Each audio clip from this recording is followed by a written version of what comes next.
Hello everyone for lecture of chemistry.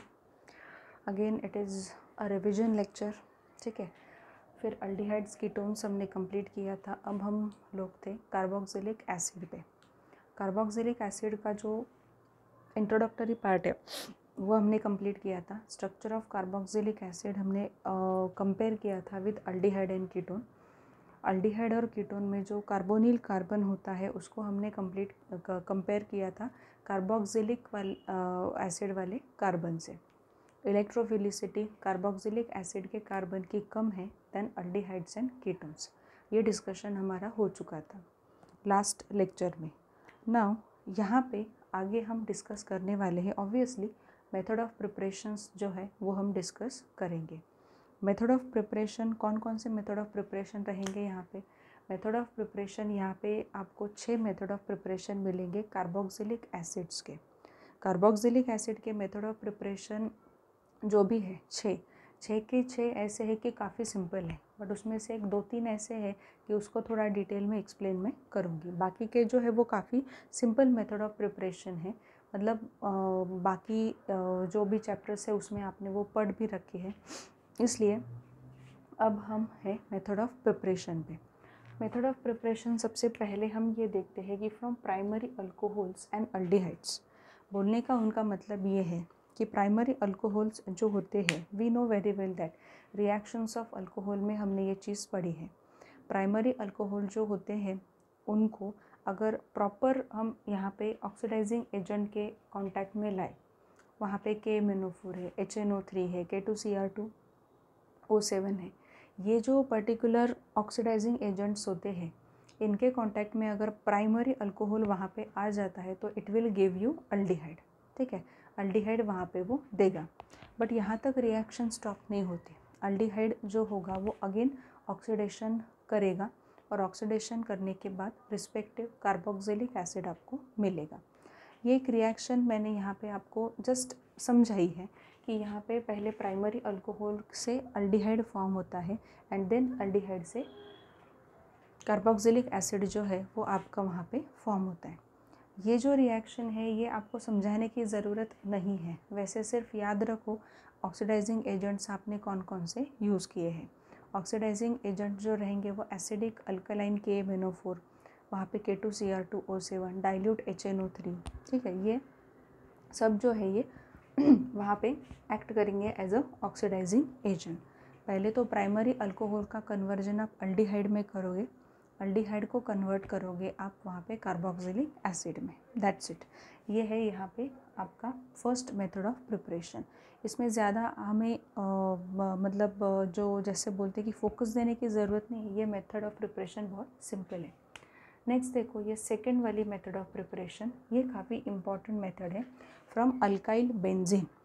Alkyl benzene जो होते हैं वहाँ पे उनका अगर आप ऑक्सीडेशन करो, ऑक्सीडेशन में यही स्ट्रॉन्ग ऑक्सीडाइजिंग एजेंट्स आपको यूज़ करने. मतलब एक पॉइंट यहाँ पे ऐसे आ जाता है कि बेंजीन जो आपका है, बेंजीन से कोई भी साइड चेन वहाँ पे अटैच हो. यहाँ पे CH2CH3 मैंने दिया है, CH2 डबल बॉन्ड CH2 भी हो सकता है. मतलब अल्काइल बेंजीन जो होते हैं वो स्ट्रक्चर आपको वहाँ पे मिलेगा. बट ये और इसके जैसे बाकी के भी स्ट्रक्चर आपके टेक्स्ट बुक में उन्होंने दिए हैं. वो भी स्ट्रक्चर के अगर आप वहाँ पे ऑक्सीडेशन करो, स्ट्रॉन्ग ऑक्सीडाइजिंग एजेंट जो होता है उसके साथ उसका ऑक्सीडेशन करो, तो डायरेक्टली ये जो साइड चेन है ये साइड चेन पूरी गायब होके यहाँ पे आपको COH मिलेगा. मतलब यहाँ पे फॉर्मेशन किस चीज़ का मिलेगा आपको, यहाँ पे you will get a benzoic acid. Benzoic acid जो है उसका फॉर्मेशन आपको यहाँ पे मिलेगा. दिया है आपका जो भी टेक्स्ट बुक है, टेक्स्ट बुक में भी इवन आप ये देखोगे कि साइक्लोहेक्सिन का जो एग्जाम्पल दिया है which is very important. Cyclohexene का जो एग्जाम्पल दिया है वहाँ से हम एडिपिक एसिड जो है वो प्रोड्यूस कर सकते. जैसे देखो उन्होंने दिया है यहाँ पे कि साइक्लोहेक्सिन है. ठीक है, यहाँ पे ये साइक्लोहेक्सिन का एग्जाम्पल है. यहाँ पे ऑक्सीडेशन हो रहा है, oxidation obviously strong oxidizing agent होगा. यहाँ पे जो फॉर्मेशन आपको मिल रहा है यहाँ COOH और यहाँ पे COH, मतलब यहाँ पे हेक्सेन डाइओइक एसिड का फॉर्मेशन मिल रहा है, एडिपिक एसिड उसे कहा जाता है। तो ये एडिपिक एसिड का फॉर्मेशन यहाँ पे इम्पॉर्टेंट रहेगा। मतलब यहाँ अगर आप देखो कि फ्रॉम अल्काइल बेंजीन, बेंजीन से कोई भी साइड चेन अगर वहाँ पे अटैच है और वहाँ पे आप अगर ऑक्सीडेशन करने जाओ, तो ऑक्सीडेशन जैसे ही वहाँ पे होता है आपको ये समझ में आएगा कि साइड चेन जो भी थी आपकी, वेदर साइड चेन में डबल बॉन्ड होगा, वेदर साइड चेन में वहाँ पे हम बोल सकते कि अल्काइल ग्रुप प्रेजेंट होंगे, बड़े बड़े अल्काइल ग्रुप्स वहाँ पे अटैच होंगे बेंजीन से। सो डजेंट मैटर, वो पूरी अल्काइल चेन वहाँ पे निकल जाती है और वहाँ पे COOH आता है and you will gate formation of respective carboxylic acid. जैसे अभी कहा हमने साइक्लोहेक्सिन है तो उससे एडिपिक एसिड का फॉर्मेशन हुआ। अगर आप फर्स्ट वाला एग्जाम्पल देखो तो उन्होंने वहाँ पे बेंजोइक एसिड का फॉर्मेशन किया है। So this method is also considered as a very important method for preparation of carboxylic acid. Now moving towards next method, ये भी काफ़ी इंपॉर्टेंट है, from nitriles and amides. From nitriles and amides ऐसे उन्होंने कहा है। मतलब बेसिकली उनको ये बोलना है कि नाइट्राइल जो होते हैं, नाइट्राइल का आप हाइड्रोलिसिस करोगे। नाइट्राइल का क्या करने वाले हो आप, वहाँ पे हाइड्रोलिसिस करने वाले हो। हाइड्रोलिसिस करने के बाद वहाँ पे आपको अमाइड मिलेगा। अमाइड जैसे ही मिलता है फिर अमाइड में फिर से आप वाटर की एडिशन करोगे and you will get the respective carboxylic acid.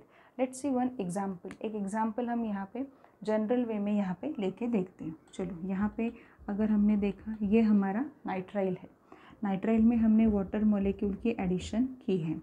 देखो वाटर मॉलिक्यूल की जैसे ही एडिशन होगी यहाँ पे आप बोलोगे कि ये बॉन्ड ब्रेक हो जाएगा। बॉन्ड वहाँ पे जैसे ही ब्रेक होगा आपको फॉर्मेशन यहाँ पे कुछ एक अलग कंपाउंड का मिलेगा। मतलब यहाँ पे OH और यहाँ पे H अटैच होगा, बट यहाँ पे एक रीअरेंजमेंट आपको दिखाई देती है।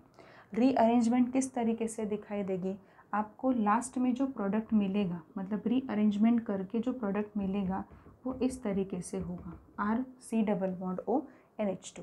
ये प्रोडक्ट आपको मिलेगा, मतलब अमाइड मिला है आपको। और जैसे ही आप अमाइड में फिर से हाइड्रोलिसिस वहाँ पे कर रहे हो, you will gate RC+OH plus यहाँ पे NH3 अमोनिया वहाँ से निकल जाएगा।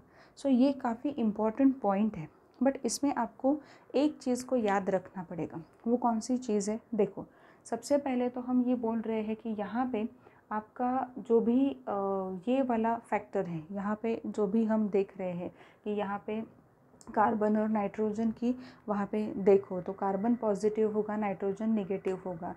ये H+ जो होगा ये यहाँ आएगा, OH यहाँ आएगा। मतलब यहाँ पे एक्चुअल में फॉर्मेशन कैसे मिलेगा आपको, डबल बॉन्ड N है, ठीक है। तो यहाँ पे आएगा आपका OH, यहाँ पे आएगा आपका H, ठीक है। बट यहाँ पे क्या होता है, यहाँ पे रीअरेंजमेंट होती है बच्चों। रीअरेंजमेंट होने से क्या होगा, we know very well that ये OH है, ठीक है।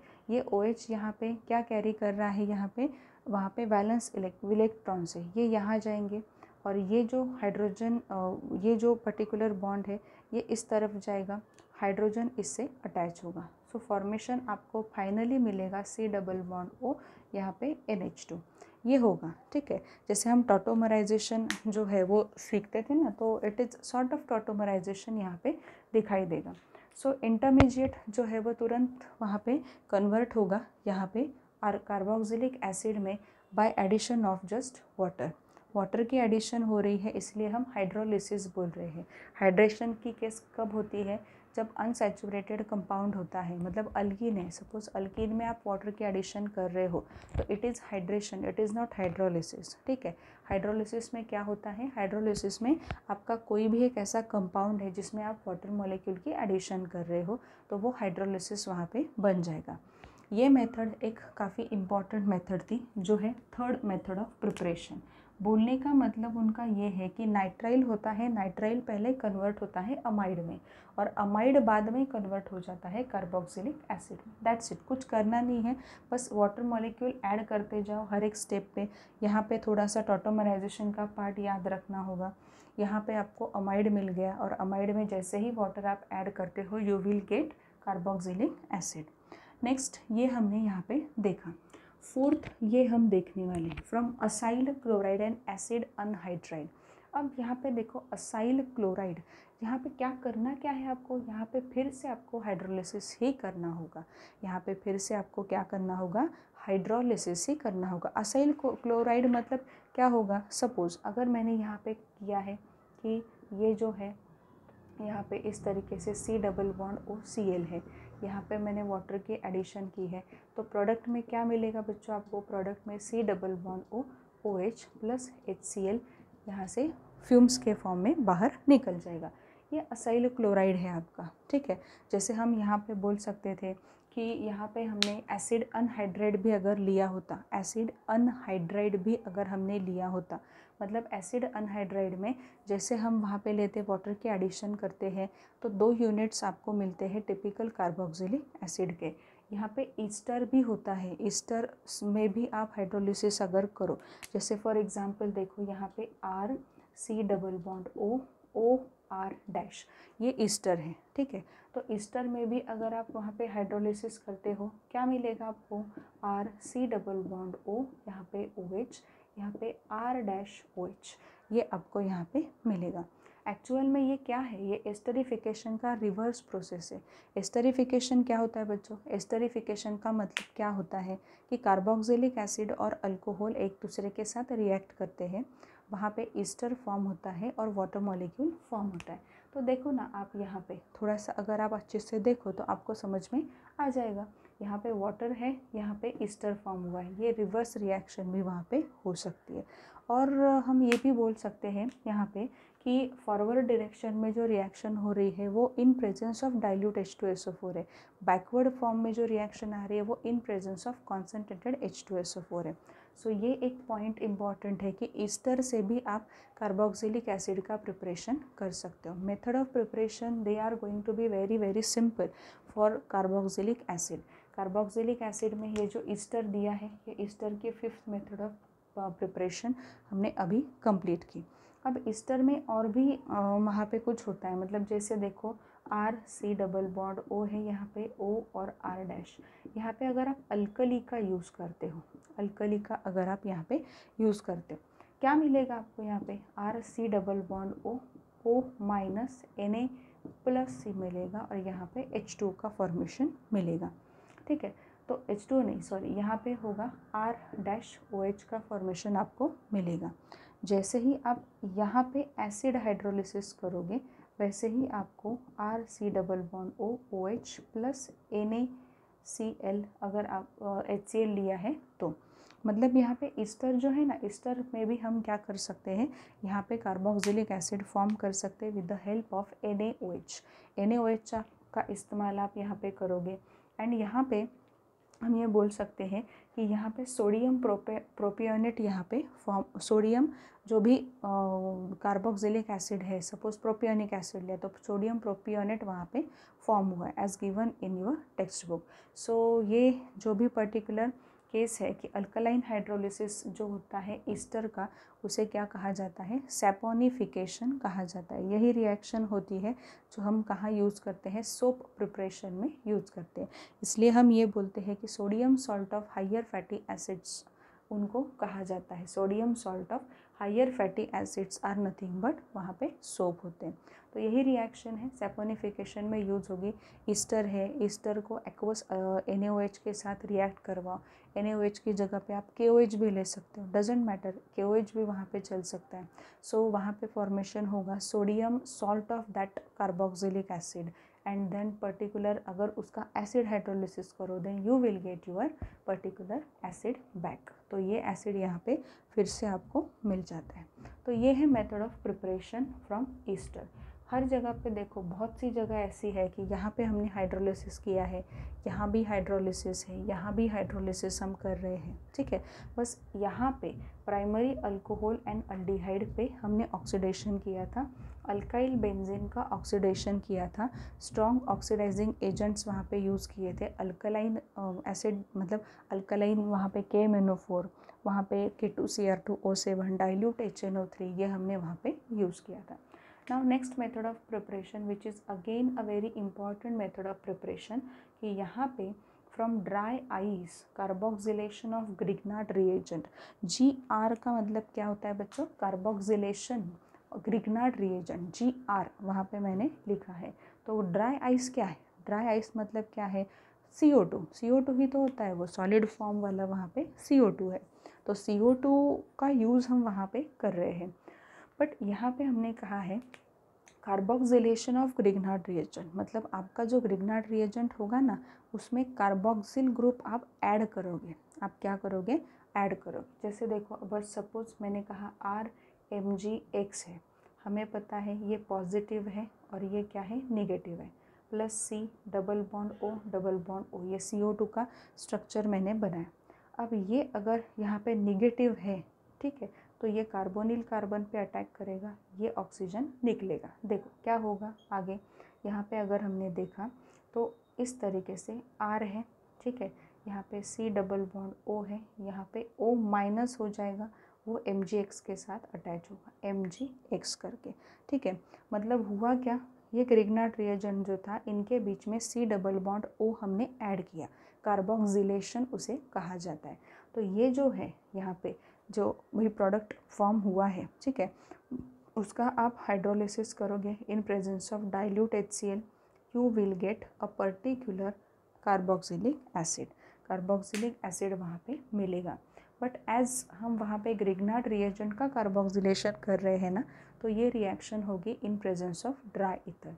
मतलब फर्स्ट स्टेज जो है यहाँ पे, ये वाली फर्स्ट स्टेज, यहाँ पे ड्राई ईथर आपको लिखना पड़ेगा। रिएक्शन हो ही रही है ड्राई ईथर के प्रेजेंस में। So this is very very important to know that कि ये जो कार्बोक्सिलेशन है ग्रिग्नार्ड रिएजेंट का, the method acts as a best method for preparation of carboxylic acid. बहुत ही सिंपल होता है। मतलब सपोज अगर एग्जाम्पल हमने यहाँ पे लिया, चलो एक एग्जाम्पल लेके देखते हैं कार्बोक्सिलेशन ऑफ ग्रिग्नार्ड रिएजेंट का।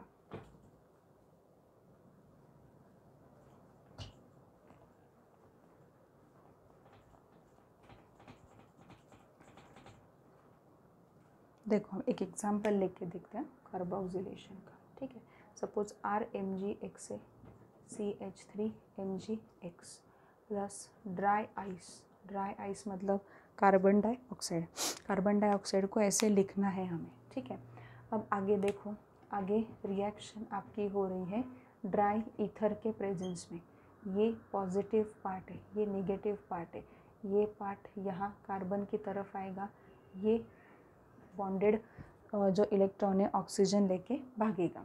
तो यहाँ पे देखो क्या हुआ, CH3 है, C double bond O as it is है, यहाँ पे O माइनस हुआ है एंड MgX प्लस यहाँ पे अटैच हो गया, ठीक है। यहाँ तक समझ में आया। आगे आपको करना है एसिड हाइड्रोलिसिस, ठीक है। डाइल्यूट HCl का प्रेजेंस होना चाहिए। यहाँ पे देखो CH3, C double bond O, यहाँ पे OH, यहाँ पे Mg, यहाँ पे X और यहाँ पे OH हो गया। एसिटिक एसिड का फॉर्मेशन आपका यहाँ पे बन गया, ठीक है। तो इस तरीके से ग्रिग्नार्ड रिएजेंट जो होता है उससे आप क्या करते हो, फॉर्मेशन करते हो आपके रिस्पेक्टिव कार्बोक्सिलिक एसिड का। ग्रिग्नार्ड रिएजेंट में एक कार्बन यहाँ पे है, प्रोडक्ट में कितने कार्बन बन गए? 2, बिकॉज ये कार्बोक्सिलेशन है, डी कार्बोक्सिलेशन नहीं है। कार्बोक्सिलेशन मतलब क्या है, carbon C double bond O को वहाँ पे आप ऐड कर रहे हो, मतलब कार्बन बढ़ जाएंगे, ठीक है। वही हुआ है कि यहाँ पे अगर आपने ग्रिग्नार्ड रिएजेंट आपने देखा तो ग्रिग्नार्ड रिएजेंट में आपका एक ही है, कार्बन एक ही है, बट प्रोडक्ट में कितने बन गए? 2 बन गए। तो कार्बोक्सिलेशन ऑफ ग्रिग्नार्ड रिएजेंट जो है उसमें ये याद रखो कि कार्बन का नंबर एक से क्या होता है, बढ़ता है। और भी एग्जाम्पल लेके यहाँ पे आप देख सकते हो। सपोज़ मैंने लिया है यहाँ पे CH3, CH2, यहाँ पे MgBr स्पेसिफिक, ठीक है, स्पेसिफिक लिया है। यहाँ पे इथाइल मैग्नीशियम ब्रोमाइड हमने लिया, ये पॉजिटिव है और ये पूरा पार्ट C2H5 वाला पार्ट पूरा क्या है, नेगेटिव है, ठीक है। तो यहाँ पे अब देखो, यहाँ पे कार्बन डबल बॉन्ड, यही तो स्ट्रक्चर है CO2 का, ठीक है। अब यहाँ पे ये जो है ये अटैक करेगा इस तरीके से, ये लेके भागेगा। देखो यहाँ पे ड्राई ईथर हम लिख रहे हैं, यहाँ पे देखो अब CH3, CH2, C double bond O, यहाँ पे O माइनस होगा एंड MgBr प्लस होगा, ठीक है। अब आगे क्या करना है, हमें पता है आगे हमें HCl HOH एसिड हाइड्रोलिसिस। यहाँ पे होगा क्या, CH3 CH2 C double bond O OH plus यहाँ पे Mg, यहाँ पे Br और यहाँ पे OH। मतलब देखो ये प्रोडक्ट है आपका और ये आपका ग्रिग्नार्ड रिएजेंट था। ग्रिग्नार्ड रिएजेंट में कार्बन कितने लिए थे आपने, 2 कार्बन लिए थे। प्रोडक्ट में कितने कार्बन हो गए, 3 कार्बन हो गए। ठीक है, सो कार्बोक्सिलेशन की जो मेथड है, तो कार्बोक्सिलेशन की मेथड में ये पॉइंट बहुत अच्छे से याद रखना होगा कि कार्बोक्सिलेशन जब हम करते हैं ग्रिग्नार्ड रिएजेंट का, कोई भी मतलब कार्बोक्सिलेशन बेसिकली जब हम करते हैं तो वहाँ पे रिएक्टेंट में जो भी वहाँ पे हमने लिया है उसमें अगर 2 कार्बन है तो प्रोडक्ट में आपके 3 कार्बन बन जाएंगे। उसमें रिएक्टेंट में अगर 1 कार्बन है तो प्रोडक्ट में आपके 2 कार्बन बन जाएंगे। कार्बोक्सिलेशन से कार्बन का नंबर इंक्रीज होता है, डी कार्बोक्सिलेशन से कार्बन का नंबर डिक्रीज होता है। ठीक है, सो बच्चों these are all methods of preparation of carboxylic acids. Method of preparation में 2-3 मेथड्स जो कि काफ़ी इंपॉर्टेंट है उसके बारे में मैंने डिस्कशन किया है, बाकी के एज इट इज़ बहुत सिंपल है। जैसे फर्स्ट मेथड हमने देखी oxidation of primary alcohol. Primary alcohol on oxidation converts to aldehyde and aldehyde on oxidation converts to carboxylic acid. Where we are using oxidizing agents like alkaline KMnO4, acidified K2Cr2O7, dilute HNO3. These oxidizing agents we are using. Next method हमने देखी थी from alkyl benzene.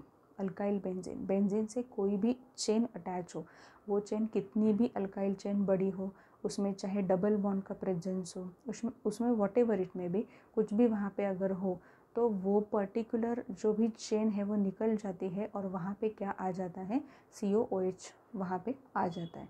जैसे उसमें मैंने कहा था कि cyclohexane से आप एडिपिक एसिड का फॉर्मेशन कर सकते हो। The reaction is very very important, reaction important है। Again in this particular reaction oxidation is carried out. ठीक है, ऑक्सीडेशन में ऑक्सीडाइजिंग एजेंट स्ट्रॉन्ग ही रखना पड़ेगा। नेक्स्ट मेथड ऑफ प्रिपरेशन जो हमने देखी थी, इट इज़ अबाउट जो नाइट्राइल्स होते हैं एंड अमाइड्स होते हैं, उससे आप प्रिपेयर कर रहे हो कार्बोक्सिलिक एसिड। सबसे पहले नाइट्राइल को आप अमाइड में कन्वर्ट कर रहे हो और अमाइड का वहाँ पे हाइड्रोलिसिस कर रहे हो और वहाँ पे प्रोड्यूस हो रहा है कार्बोक्सिलिक एसिड।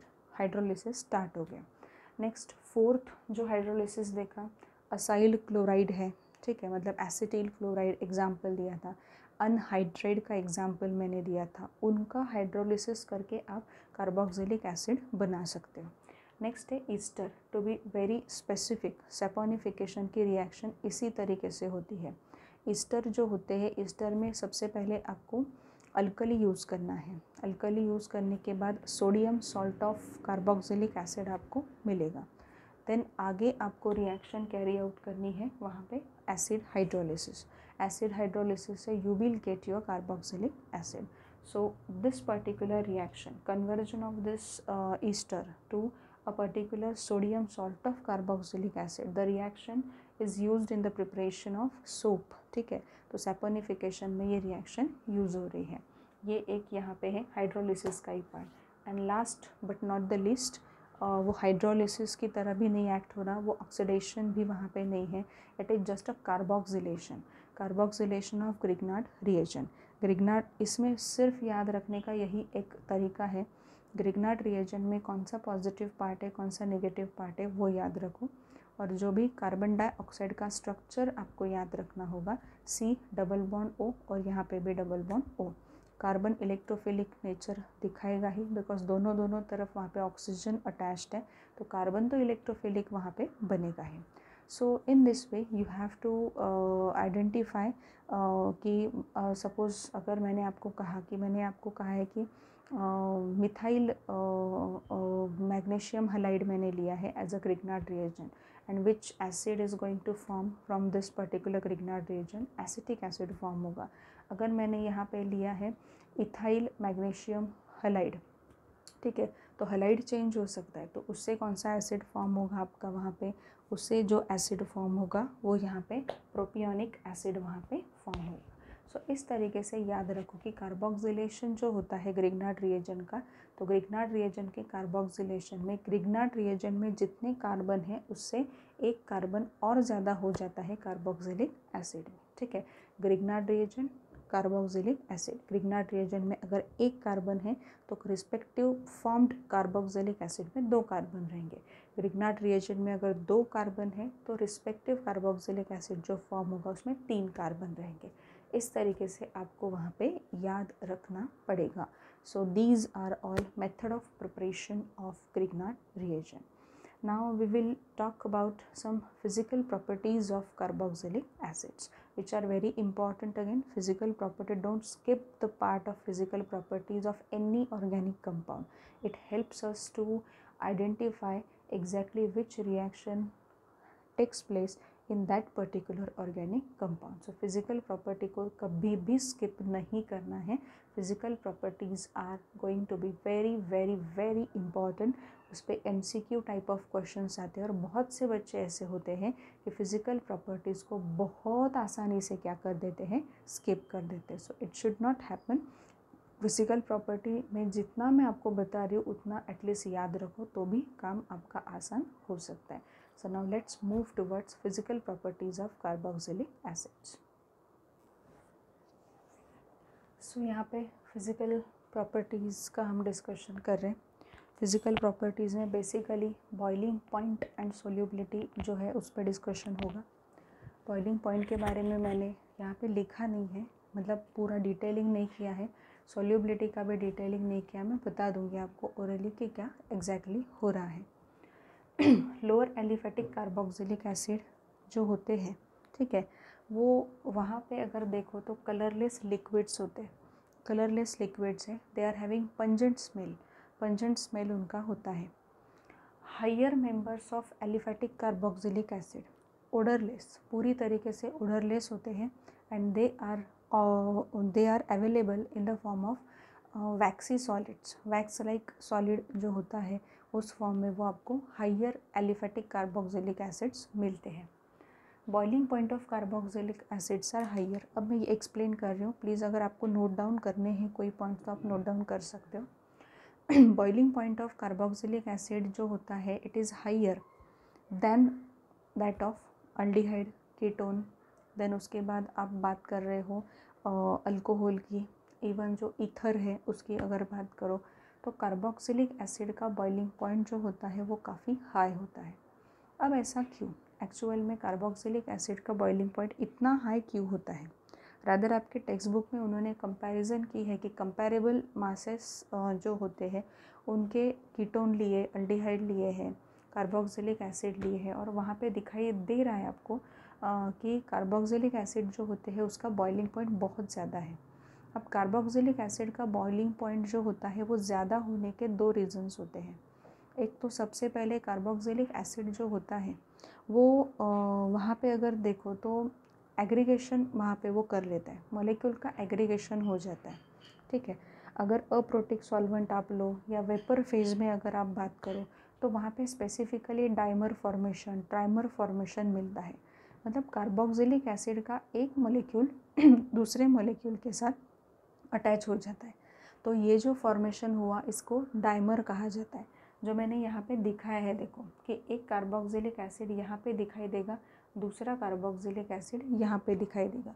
दोनों कार्बोक्सिलिक एसिड जो है वो दोनों कार्बोक्सिलिक एसिड इस पर्टिकुलर फोर्स ऑफ अट्रैक्शन से हाइड्रोजन बॉन्डिंग जो है उससे वहाँ पे कनेक्ट हो चुके हैं. And we know very well that out of all intermolecular forces hydrogen bonding को तोड़ना बहुत ही मुश्किल टास्क होता है. एनर्जी काफ़ी ज़्यादा लगती है. जो यहाँ पे दिखाई दे रहा है वो कहीं भी और दिखाई नहीं देता, ठीक है. इसलिए डाइमर फॉर्मेशन की वजह से, एग्रीगेशन ऑफ मॉलिक्यूल जो है उसकी वजह से उनका मोलिकुलर मास एकदम से बढ़ जाता है, ठीक है. सपोज़ अगर मैंने एग्जांपल दिया आपको एसिटिक एसिड का, एसिटिक एसिड का मोलिकुलर मास मेरे ख्याल से शायद 60 कुछ तो भी है, ठीक है. तो वो मोलिकुलर मास जो है वो अगर आपने सॉल्यूशन में उसके पर्टिकुलर एक एसिटिक एसिड के सॉल्यूशन में देखा तो वो मोलिकुलर मास वहाँ पे 120 हो जाएगा.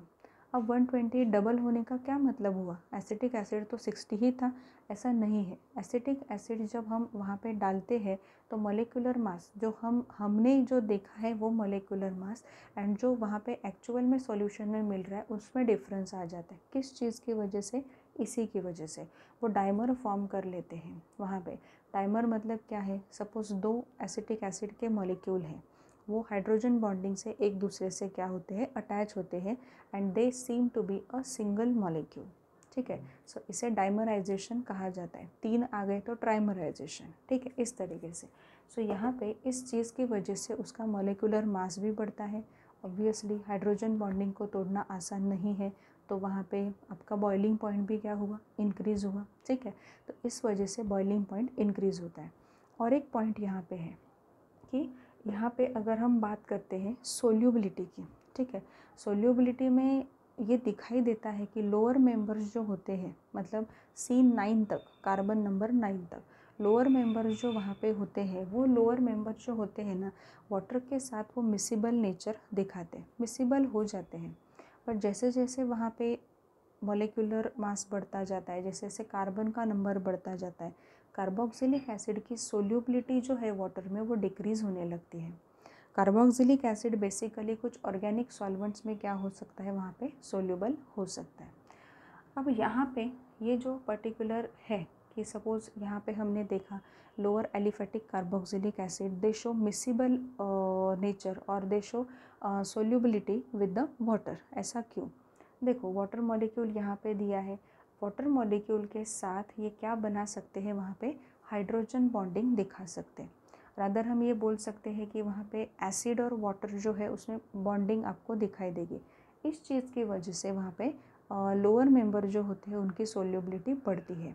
बट जैसे ही हाइयर मेंबर्स बढ़ते जाते हैं कार्बोक्सिलिक एसिड में, ग्रुप्स भी बढ़ते जाएंगे, अल्काइल ग्रुप्स भी वहाँ पे बढ़ते जाएंगे। सो उनके जो भी एक वहाँ पे क्राउडिंग की वजह से ये होता है कि हाइयर मेंबर जो होते हैं एलिफेटिक कार्बोक्सिलिक एसिड में, वो मेंबर सोल्यूबिलिटी नहीं दिखा पाते वाटर में। ठीक है, सो ये पॉइंट यहाँ पे इम्पॉर्टेंट रहा। नेक्स्ट देखो यहाँ पे जो पॉइंट्स मैंने लिखे हैं, those points are very important because vinegar के बारे में काफ़ी बार पूछा जाता है। विनेगर रेगुलर प्रिजर्वेटिव हम वहाँ पे यूज़ करते हैं। वो जो विनेगर है वहाँ पे वो क्या है exactly, 6 to 8% solution of acetic acid in water. Acetic acid आप कितना ले रहे हो वहाँ पे, 6 to 8%। ठीक है, बाकी का वाटर है, तो वहाँ पे वो जो सोल्यूशन है वो सोल्यूशन को क्या कहा जाएगा, विनेगर कहा जाएगा। और एक है यहाँ पे कि विनेगर जो होता है, जब विनेगर को 289.5 केल्विन पे हम कूल करते हैं, लोअर टेम्परेचर पे हम क्या कर रहे हैं, कूल कर रहे हैं, तो कूल करने के बाद एसिटिक एसिड के जो मॉलिक्यूल है वो गैदर हो जाते हैं। लिक्विड जो वाटर है वो वैसे की वैसे ही रहता है और उसमें एसिटिक एसिड के मॉलिक्यूल क्लम्प हो जाते हैं और आपको एक स्ट्रक्चर दिखाई देता है कि आइस जो होता है वो वाटर में कैसे फ्लोट हो रहा है, उस तरीके का स्ट्रक्चर वहाँ पे दिखाई देता है। तो ये जो फाइनली आपको जो प्रोडक्ट मिल रहा है वहाँ पे, पानी तो हम फिल्ट्रेशन से निकाल